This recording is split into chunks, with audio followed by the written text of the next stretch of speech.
Wisdom knowledge channel में आपका स्वागत है। आज 4 अप्रैल के करंट अफेयर्स हम यहाँ पढ़ेंगे। इस वीडियो में हम डिस्कस करेंगे।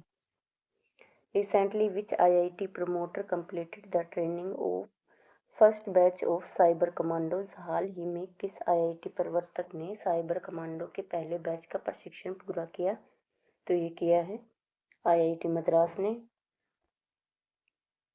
बढ़ते साइबर अपराधों के खतरों के बीच आईआईटी मद्रास प्रवर्तक टेक्नोलॉजी फाउंडेशन ने 1 अप्रैल 2025 को साइबर कमांडोज के पहले बैच का प्रशिक्षण सफलतापूर्वक किया। इसका उद्देश्य पूरे भारत में कानून प्रवर्तन अधिकारियों को उन्नत साइबर सुरक्षा तकनीकों से लैस करना, ताकि वे तेजी से विकसित हो रहे डिजिटल खतरों से प्रभावी रूप से निपट सकें।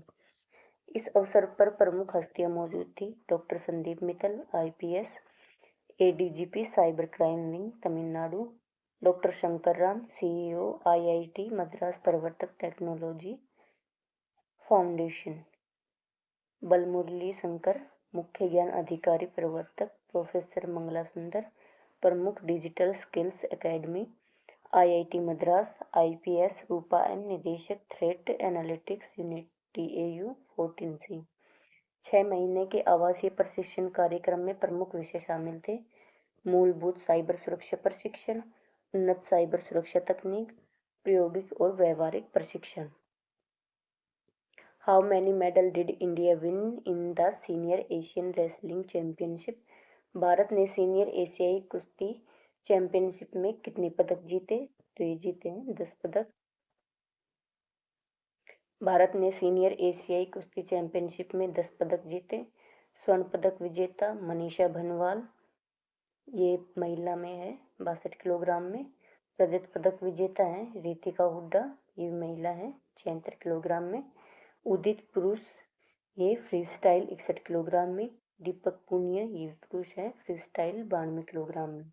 कांस्य पदक विजेता अंतिम पंघाल, ये महिला है 53 किलोग्राम में। बंसी लाटर, ये भी महिला है 68 किलोग्राम में। मुस्कान, ये भी महिला है 59 किलोग्राम में। दिनेश, ये पुरुष फ्री स्टाइल 125 किलोग्राम में। दिनेश कुमार, पुरुष ग्रेको रोमन में, ये 87 किलोग्राम में। नितेश, पुरुष ग्रेको रोमन, ये 97 किलोग्राम में। कुश्ती की संचालन संस्था यूनाइटेड वर्ल्ड रेसलिंग, ये यूडब्ल्यूडब्ल्यू का मुख्यालय है कोर्सियर सुरवेवे, स्विट्जरलैंड। इसके अध्यक्ष लालोविच। According to RBI, how many notes of 2000 rupees have returned to the banking system? RBI के अनुसार 2000 रुपए के कितने नोट बैंकिंग प्रणाली में वापस आ गए हैं? तो ये है 98.21%।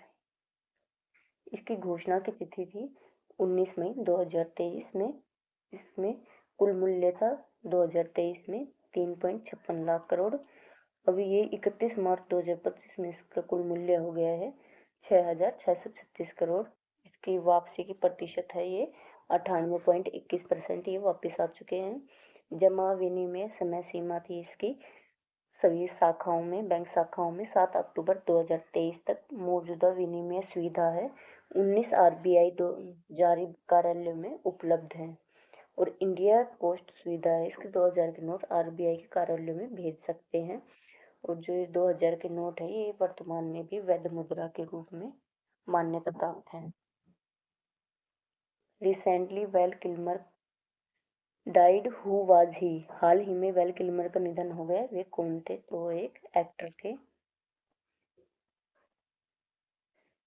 प्रसिद्ध अमेरिकी अभिनेता वेल किल्मर, जिन्होंने टॉप गन, द डोर्स, टर्नस्टोन और बैटमैन फॉरएवर जैसी फिल्मों में अपनी यादगार अभिनय से दर्शकों का दिल जीता, उनका 65 वर्ष की आयु में निधन हो गया है। द न्यूयॉर्क टाइम्स के अनुसार उनकी बेटी मर्सिडीज किल्मर ने पुष्टि की है कि उनका निधन निमोनिया के कारण हुआ है और लंबे समय से गले के कैंसर से जुड़ी समस्याओं से वो परेशान थे। RBI reversed the ATM cash withdrawal fees when will it effective? RBI ने एटीएम से नकद निकासी शुल्क में संशोधन किया। ये कब से प्रभावी होगा? तो ये 1 मई से प्रभावी होगा। आरबीआई ने एटीएम नगद निकासी शुल्क को बढ़ाकर 23 रुपये प्रति लेन देन कर दिया है। पहले का शुल्क था 21 रुपये प्रति लेन देन। इसमें नया शुल्क है 23 रुपये प्रति लेन देन। मुफ्त लेन देन सीमा है अपने बैंक के एटीएम पर 5 मुफ्त लेन देन, अन्य बैंकों के एटीएम पर 3 मुफ्त लेन देन। महानगरीय क्षेत्र में अन्य बैंकों के एटीएम पर 5 मुफ्त लेन देन, गैर महानगरीय क्षेत्र में। इंटरचेंज शुल्क वित्तीय लेन देन 17 रुपये प्रति लेन देन, गैर वित्तीय लेन देन तो ये है 6 रुपये प्रति लेन देन। लागू क्षेत्र ये शुल्क कैश रिसाइकल मशीनों पर भी लागू होगा, नगद जमा छोड़कर। SBI card update. एसबीआई ने 31 मार्च से 1 अप्रैल 2025 से अपने रिवॉर्ड पॉइंट संरचना में बदलाव किया है। Who was awarded the Uttar Pradesh Anmol Ratna award. Uttar Pradesh Anmol Ratna award से किसे सम्मानित किया गया है? तो ये सम्मानित किया गया है निखिल सिंघल को। निखिल सिंघल को उत्तर प्रदेश अनमोल रत्न पुरस्कार से सम्मानित किया गया है। पुरस्कार प्रदान करने वाले संगठन का नाम है तपस्या फाउंडेशन ट्रस्ट और ये कहाँ पर दिया गया है? ताज, लखनऊ, उत्तर प्रदेश में।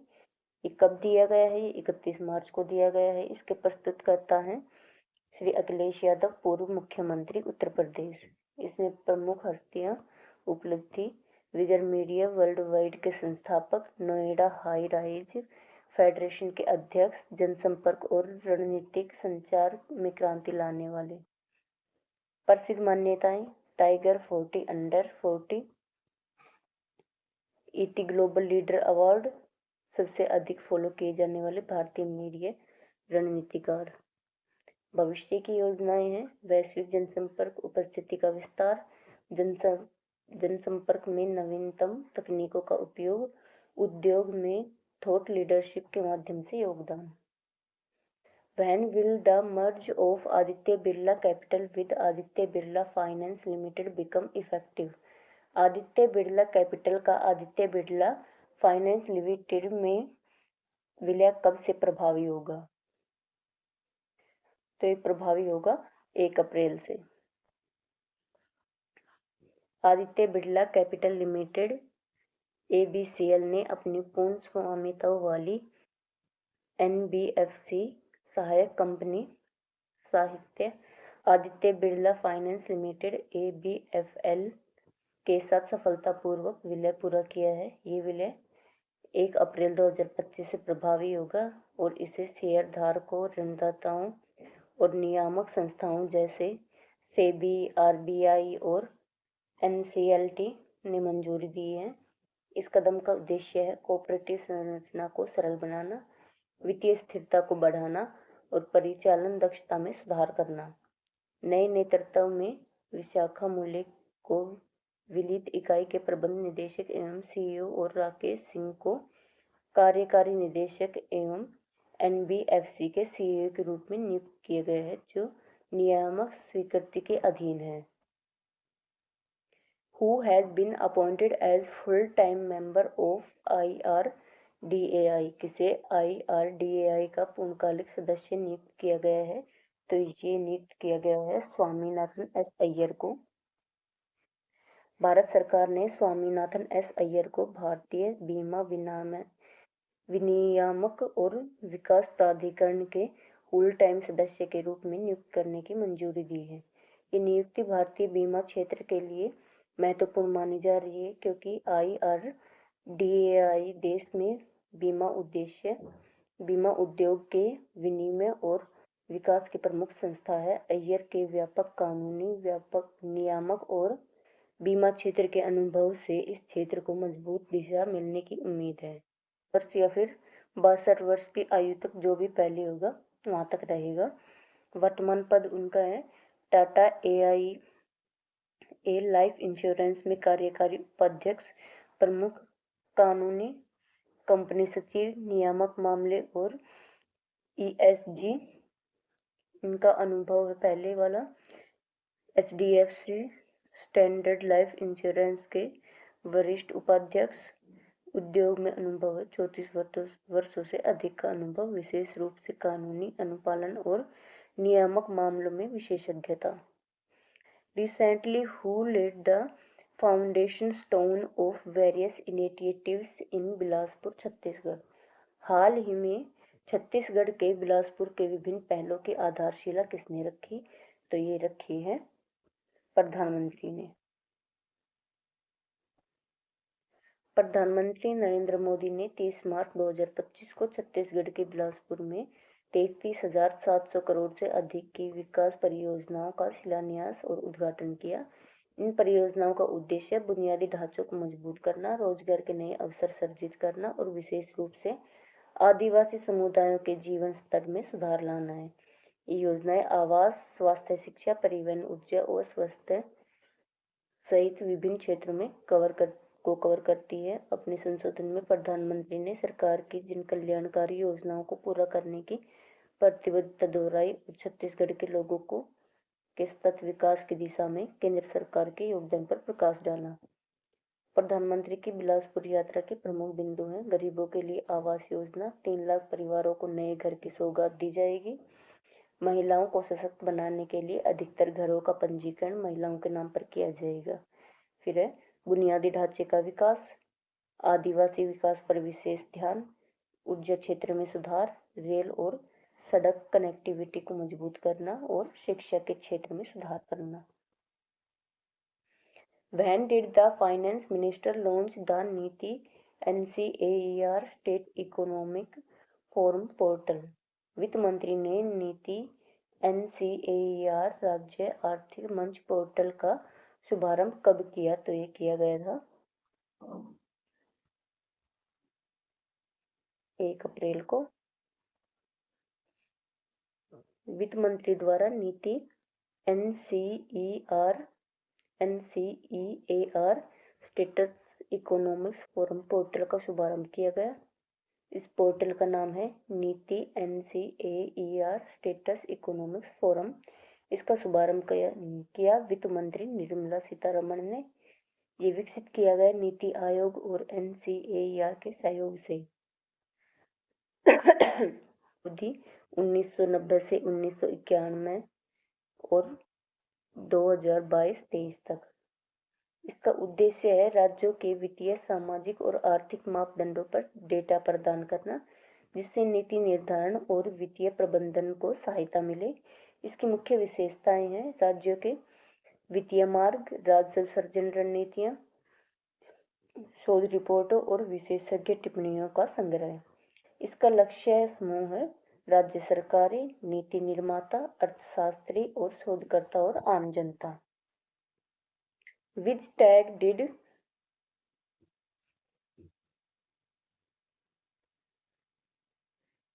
पे एडिट करते टाइम ये मिस्टेक हो गई। फिर पढ़ते हैं। Which tag did Kumbakonam, betel leaf and Thovalai flower garland get? Kumbakonam पान के पत्ते और थोवलाई फूल माला को कौन सा टैग मिला है? तो ये मिला है GI टैग।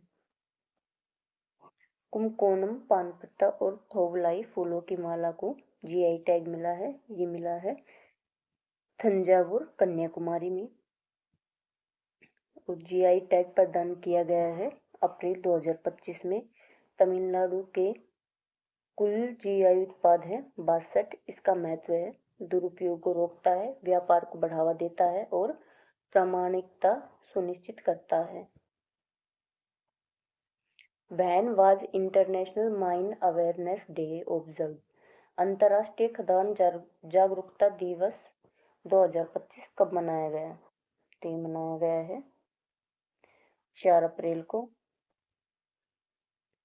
हर वर्ष 4 अप्रैल को अंतर्राष्ट्रीय खदान जागरूकता दिवस मनाया जाता है।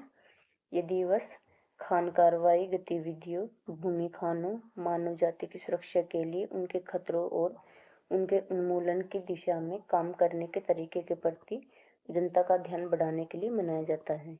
अंतर्राष्ट्रीय खान जागरूकता दिवस 2025 का विषय है सुरक्षित भविष्य। यहीं से शुरू होता है।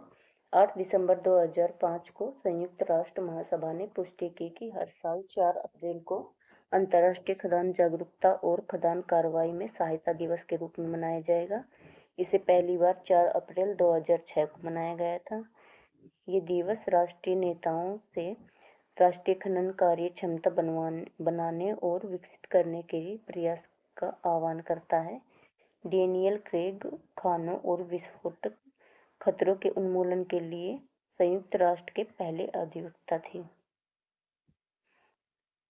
दुनिया भर में 100 मिलियन से अधिक लोग बारूदी सुरंगों के विस्फोटक अवशेषों और तत्कालिक विस्फोटक उपकरणों के खतरे में हैं। When did a powerful earthquake hit Kyushu, Japan? Japan के कुयूस में शक्तिशाली भूकंप कब आया था? तो ये आया था 2 अप्रैल को। 2 अप्रैल को जापान के कुयूस क्षेत्र में शक्तिशाली भूकंप आया था। रिएक्टर पैमाने पर भूकंप की तीव्रता 6.0 मापी गई। राष्ट्रीय भूकंप विज्ञान केंद्र के अनुसार भूकंप 30 किलोमीटर गहराई पर आया। इसका केंद्र अक्षांश 31.09 उत्तर और देशांतर 131.47 पूर्व पर था। प्रशांत महासागरीय अग्निवलय पर स्थित होने के कारण जापान में अक्सर भूकंप आते रहते हैं। जापान में ये भूकंप म्यांमार में आए घातक भूकंप के तुरंत बाद आया है। 28 मार्च 2025 को म्यांमार के सांगाइंग क्षेत्र में भूकंप आया। इसका केंद्र मांडले के पास था। ये 1912 के बाद म्यांमार में सबसे शक्तिशाली भूकंप था। क्यूस जापान के 4 मुख्य द्वीपों में तीसरा सबसे बड़ा द्वीप है। जापान का सबसे सक्रिय ज्वालामुखी माउंट एसो क्यूस में ही है। प्रशांत महासागर का अग्निवलय कई टेक्टोनिक प्लेटों का मिलन बिंदु है जो तीव्र भूकंपीय गतिविधि वाला क्षेत्र है।